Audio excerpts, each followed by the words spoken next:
T'es ici parce que mes filles ont besoin d'une présence familière. Parce qu'elles t'adorent. Même si Émile t'en voulait, moi, j'étais prête à passer l'éponge. J'ai rien à voir dans la mort d'Émile. Menace-moi plus. Jamais. Mon Dieu, elle est tellement badass. Elle est tellement badass, Rachel Miller. Mélissa Desormeaux-Poulain, c'est tellement le fun que tu sois ici parce que je ne sais pas si tu étais arrivée au moment où on a parlé de Classé secret, mais on est fan. On est fan. Saison 2, en plus, bon, on t'avait vu dans la saison 1, qui était quand même pas mal de derrière, pas mal de cul. Il y avait de la grosse cascade. Sur le terrain. Exact. Et là, je te trouvais très Lara Croft dans ce rôle-là. Maintenant, saison 2, c'est plus Madeleine Péloquin qui fait la cascade, mais tu es encore aussi tough dans Madame Rachel Miller. Ah, tellement. Ouais. Dans cet extrait-là, là, on voit, je ne cligne pas des yeux, je bouge. Bon, ça commence mal. Oh, non, mais je bouge jamais. Et c'est comme c'est de la brique, cette fille-là. Fait que tu peux vraiment la frapper, ça va rien bouger jamais. Hey, mais comment tu te prépares pour un rôle comme ça, qui est comme si froid, mais en même temps, elle est maternelle? Elle a 2 enfants. Pas maternelle. Mais, non, mais c'est-à-dire qu'elle est mère, tu sais. Elle est mère. Mais oui, c'est ça. Elle a pas ça. Elle a pas cette empathie-là. Non, puis justement, dans la saison 2, on va aller jouer dans ces cordes sensibles-là. Elle est mère. Et elle va se rendre compte à quel point elles sont importantes. Elle a perdu son mari. On sait, Rachel a perdu son mari dans la première saison. Fait que donc, on va aller jouer dans ses points faibles. Mais comment on se prépare?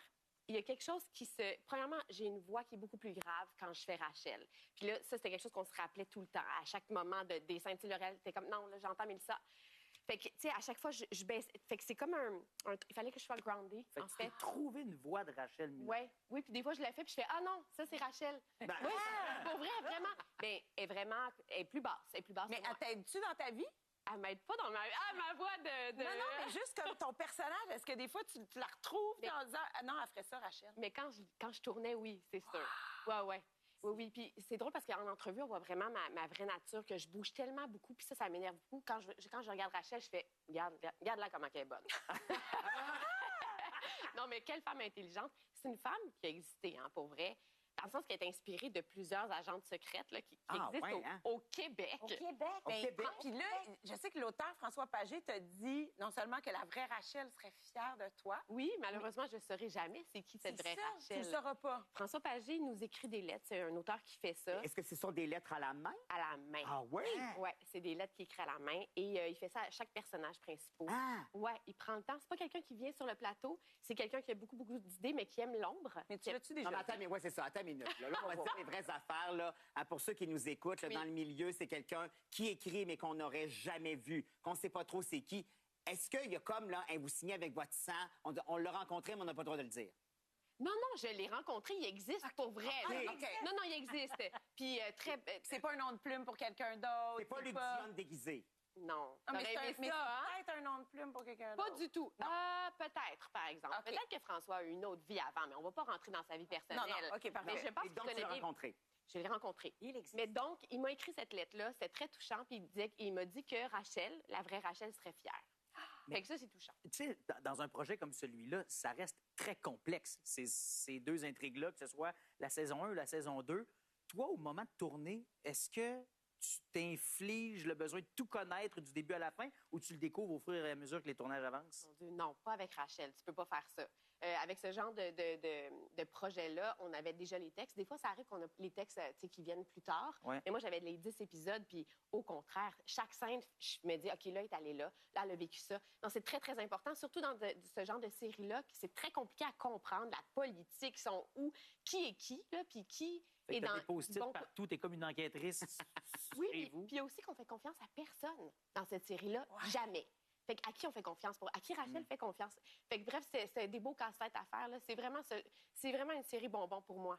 Comme comédienne, là, ça m'a formée pour plein d'affaires. Puis tu sais, tu fais ce métier-là depuis tellement longtemps. On parle toujours, tu sais, t'as commencé, t'étais toute petite. Ouais. Mais on parle toujours que le métier a énormément changé. À quel point, toi, tu le vois, ce changement-là? Hey, moi, je le vois vraiment pour vrai. Quand j'ai commencé, il y avait 3 caméras sur des roulettes, là, des gros robots. Là, Puis le montage se faisait directement.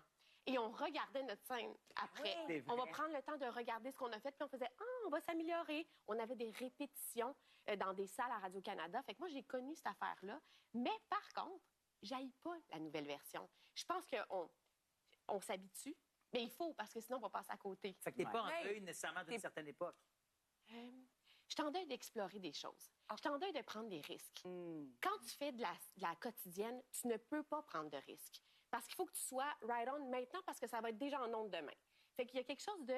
je m'ennuie de prendre des risques puis de construire quelque chose. Est-ce que tu le vois qu'il y a une possibilité? Tu sais, un peu plus tôt dans l'émission, on parlait de Empathie, qui a un énorme rayonnement à travers le monde. Puis on se disait, c'est parce que, Florence Lompré, peut-être aussi cette nouvelle génération d'autrices féminines sont assumées, sont à leur place, ils font pas de compromis. Est-ce que tu le vois qu'il y a comme une porte qui s'ouvre puis que ça se peut que, même si les moyens peut-être techniques, financiers sont réduits, on ait plus d'audace ou à cause de cette restriction-là, là, on est plus restreint aussi dans notre créativité? C'est une bonne question. Je pense qu'il va toujours avoir les deux. Je pense que, tu sais, je faisais référence à la quotidienne. La quotidienne va rester pareil. Ouais. On fait du mieux qu'on peut, en fait. Mais il va y avoir ce genre de série-là où on va prendre le temps. Comme Mea Culpa, c'est un entre-deux, je dirais. On prend quand même le temps d'installer les choses, mais on n'a pas la liberté d'empathie. Je pense que ça va toujours coexister les deux. Justement, Mélissa, tu sais, l'année passée, le lundi soir, tu étais une psychopathe. Le mardi soir, tu étais une médiatrice bienveillante. Là, maintenant, tu es rendue une directrice de service secret. Et je comprends que pour une actrice, on te propose ces rôles-là et tu vas les accepter. C'est tout à fait normal. Est-ce que des fois, tu te mets dans la peau du spectateur qui, d'un soir à l'autre, doit suspendre son incrédulité? Comment tu réagis par rapport à ça? Nathalie, là, tu vas dans mes bobos, là. Ah oui, mais oui, c'est ma crainte. C'est sûr que moi, je veux pas que les gens soient tannés de me voir. Je veux pas... je veux me réinventer. Puis c'est pas moi qui ai décidé que les deux shows seraient en même temps. Évidemment que ça faisait pas mon bonheur, là. J'aimerais mieux y aller une saison à la fois.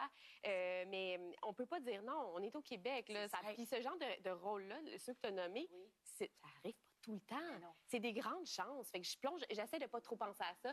Ma crainte, c'est qu'on soit tanné de voir ce que je fais. C'est sûr que j'ai peur de ça. On n'est pas tanné. On n'est pas tanné. On n'est pas tanné. On trouve juste, es-tu psychopathe ou pas? Là? Nathalie, ça l'a bien marqué. Ouais, ça l'a bien marqué. C'est la grande question. Que je sois psychopathe? Mais oui, je pense que oui, en fait. Et quand on parle de psychopathe et de Mélissa Desormeaux-Poulain, je veux juste souligner, là, pour ceux qui l'ont pas vu, on parle de Cérébral, qui était à l'antenne l'an dernier, qui avait été déposé sur Tout.tv peut-être quelques mois avant ça. Puis il y a ça aussi. Il y a la juxtaposition des séries qui ont peut-être une première vie sur une plateforme. Et on embarque à pieds joints. Puis là, 2 ans plus tard, ça se retrouve à la télé. Ça, est-ce que c'est difficile aussi dans l'espace-temps de la vie d'une comédienne? Comme là, de venir de parler de Classe Secret, pour moi, c'est étrange. Mais ça a eu un grand succès, Classe Secret, sur les plateformes. C'est pour ça qu'on les revoit. Mais je trouve que Mais toi, ça fait quoi, 4 ans que tu as tourné ça? Oui, ça fait 4 ans, mais je me tente pas d'en parler. L'affaire que je trouve avec la télé, c'est que je le sens le lendemain. Il y a des gens qui viennent me parler. Je sens le rapport direct. Quand c'est sur les plateformes, c'est plus diffus. C'est plus par Messenger. « Hey, j'ai vu ça. Fait que donc, on dirait que je suis encore une vieille madame pour ce genre d'affaires-là. J'accepte que ça existe, puis tant mieux si le plus de monde le voit. Là. Je le vois comme ça. Mais avant de vieille madame, il faut que tu fasses comme tes devoirs, tu fasses comme, hey, c'est vrai, on a fait quoi, on est rendu où dans la série, faut-tu que tu... Quand même, mais il y a une pré-entrevue qu'on fait des fois. Ça, c'est bon. Ça, ce genre d'affaires-là. Oh oui! Ça nous enligne, là. J'en parlais un peu tantôt quand on parlait de la série. Je trouve qu'il y a 3 personnages de femmes fortes. Extrêmement Rachel, Irène et Valérie. Il me semble que ça doit être trippant, ça, de faire comme, hey, les 3 filles sont à la tête de la série. Oui, puis ce genre d'affaires-là, ce genre de rôle-là, ça nous approche pour vrai. Là, Madeleine est devenue ma grande amie, mais oui, effectivement... Puis on pensait pas que ce serait ça, Classe Secret, parce qu'au début, on était un couple. Puis finalement, c'est devenu 3 femmes fortes. Je trouve ça audacieux, mais en même temps, c'est très dans le temps, c'est très dans l'air, là. Tant mieux qu'il y en ait de plus en plus. On parle de couple, là. Je te laisserai pas partir avant que tu me confirmes. Moi, je pense qu'il est pas mort. Je pense qu'il est pas mort, ton mari. Je pense que le personnage de Patrick n'est pas décédé. OK. C'est-tu vrai? J'ai-tu raison? Je peux pas répondre ça. Non. Écoute, je pense que tu regardes beaucoup de télé, peut-être. Peut-être que c'est un bon filon. On appelle ton agent, es-tu booké pour une saison 3?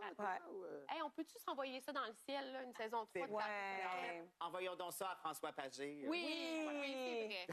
On va lui envoyer par lettre écrite, manuscrite, à la main. Mélissa Desormeaux-Poulain, c'est un bonheur de t'avoir avec nous sur le plateau. Merci infiniment d'être passée. Merci à vous. On t'adore. On surveille Classe Secret. C'est les mardis soirs à TVA à 21h. Saison 2 de Mea Culpa qui va arriver à l'antenne d'ici Télé. Et au retour, ce qui a allumé notre trio et peut-être qui n'a pas allumé notre trio aussi. En tout cas, je sais qu'il sera question d'eau des chiffres. Big Bravo. Yes.